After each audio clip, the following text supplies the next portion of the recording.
নমস্কার বন্ধুরা, তোমাদের সামনে আমি আরও একটা ভিডিও নিয়ে এসেছি, যেটা একটু অন্যরকম। শুরুটা আমাদের ঘুরতে যাওয়ার একটা প্রোগ্রাম হয়েছিল।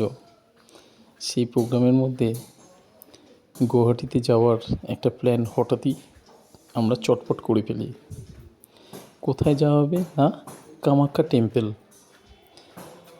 যেটা পাহাড়ের উপরে মন্দিরটা অসাধারণভাবে মায়ের সৃষ্টি হয়েছে। আমি আজকের যে ভিডিওটা দিয়েছি, এই ভিডিওটাতে সেটা আমার প্রথম যাওয়া কামাখ্যাতে। কিভাবে যাব না, আমি আর মা, বড় মা দুজনে বেরিয়ে পড়লাম। ফ্লাইটের বুকিংটা করে নিয়েছিলাম। অফিসে একদমই ছুটি পাই না, তাই শনিবার দিকে রওনা হয়েছিলাম। রবিবারটা মাঝখানে থেকে সোমবার ফ্লাইটে আবার ব্যাক করি। এইভাবেই যথারীতি আমরা মায়ের মন্দিরে গিয়ে পুজোটা সেরে ফেলি। খুব আগ্রহ ছিল যে মায়ের মন্দির দর্শন করব। সত্যি মন্দিরটা তো খুব ভালো লেগেছিল। তার আগে ফ্লাইটের প্রথম ওই কামাখ্যা যেতে গিয়েই আমি চড়ি, যেটা আমার অ্যামেজিং লেগেছিল। এয়ারে ভাসতে কেমন লাগে সেটা প্রথম অনুভূতি হলো। চতুর্দিকে নীল নীল আকাশ, আর নিচে সুদূর ধূসর, মনে হচ্ছে যেন মরুদ্যান। সবুজ, কোথাও কোথাও সাদা, অসাধারণভাবে প্রকৃতি যেন আরও সুন্দর লাগছিল।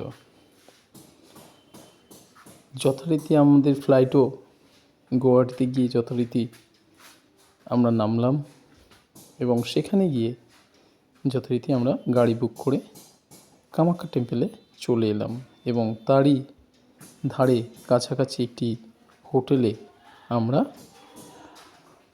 ভাড়া নিলাম, এবং সন্ধেবেলা মায়ের সন্ধ্যা আরতি দেখতে চলে গেলাম। পরের দিন সকাল সকাল আমরা স্নান করে লাইনে দাঁড়িয়ে পড়লাম, এবং মায়ের মন্দির দর্শন সেই দিনই করলাম, যেটা রবিবার ছিল। খুব ভালোভাবে পুজো দিয়ে আমরা ধীরে ধীরে, সোমবারের ফ্লাইট বুক করা ছিল আগের থেকেই, আমরা যথারীতি গন্তব্যে রওনা দিয়েছিলাম। তবে হ্যাঁ, মায়ের মন্দিরটা তোমরা যদি কেউ না গিয়ে থাকো, একবার অন্তত চেষ্টা করো যাওয়ার। সত্যি এত সুন্দর লাগবে, তোমাদেরও খুব মন ভরে যাবে। শেষে আমি ফুলের কিছু ছবি দিলাম।